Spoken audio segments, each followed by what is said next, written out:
Hello, my name is Delaney Savage.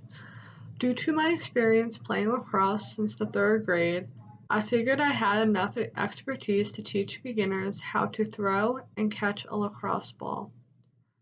Within the next few minutes, any beginner lacrosse player watching will learn about how to throw and catch a lacrosse ball with the right amount of accuracy and power. Since lacrosse is a team sport, it is essential to move the ball down the field by catching and passing the ball off to a teammate further down the field toward the goal.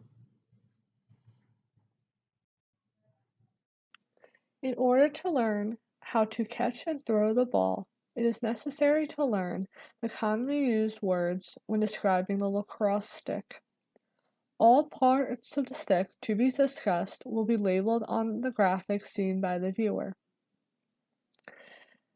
The first area of the stick is called the head. This is where the ball is caught.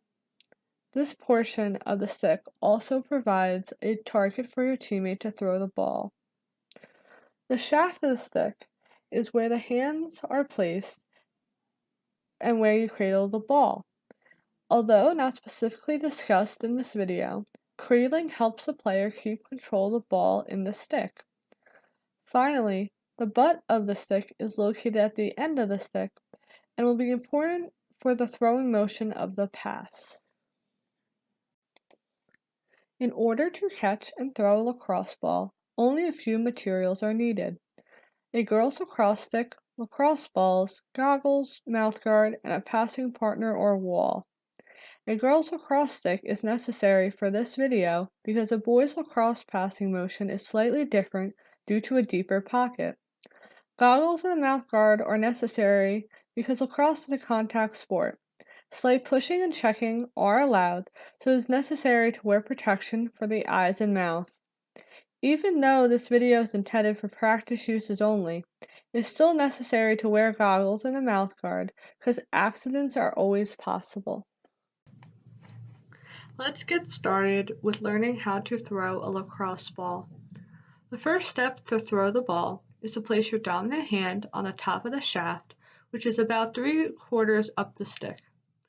Then, place the non-dominant hand just above the butt of the stick. If the stick is too long or too short, adjustments of where the hands are placed can be made for comfort.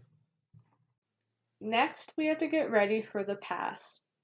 With your hands in the same position, place the head and shaft at a slight angle compared to your dominant side's shoulder like this. If the stick does not have a slight angle, then the ball could fall out of the stick and makes it more likely you will be checked legally. When in this position, the elbow should be placed away from the body. This will give you a greater range of motion when you make the pass. This opens your body up and more power will be given to the pass in order to throw the ball away. The next two steps should occur simultaneously. For training purposes, I am separating these two steps for clarification. In the first step of this two-step process, we need to learn how to position the feet before we throw. The feet should be in a spread out position, with a non-dominant leg ahead of the dominant leg. Having your feet close together does not give you a solid position to throw the ball and can lead to an inaccurate pass. This stance allows balance and helps with your follow-through. Furthermore, this stance can only work if the foot that is closer to the ball is your dominant foot. Once again, this stance should happen at the same time as the throwing motion. The step that occurs simultaneously with the feet position is the throwing motion. While the stick is at an angle at your shoulder, as mentioned previously, in order to throw the pass, you need to pull the stick across the body in a downward motion, so the butt of the stick ends up right underneath your armpit. Also mentioned previously, the elbow should already be away from the body, so this motion should be fairly simple. This is why keeping the elbow away from the body is essential to the throwing motion. This motion should be in the direction of the receiver of your pass. In order to ensure an accurate pass, the follow-through should be in the direction of the receiver's head of the stick. If the pass is successful, the ball should end up in the other teammate's stick. Now that you've learned how to pass the ball to your teammates, it is now necessary to learn how to catch the ball. The hands should be in the same position as throwing the ball. The first step is to point the head of the stick to the teammate passing the ball. This gives your teammate a target to aim the pass. When the ball is passed and is coming toward you, get your feet moving and run toward the pass. When the ball is near your stick, watch the ball into your stick. Move the stick with the ball, and the ball should be in the pocket and caught once it reaches the shoulder.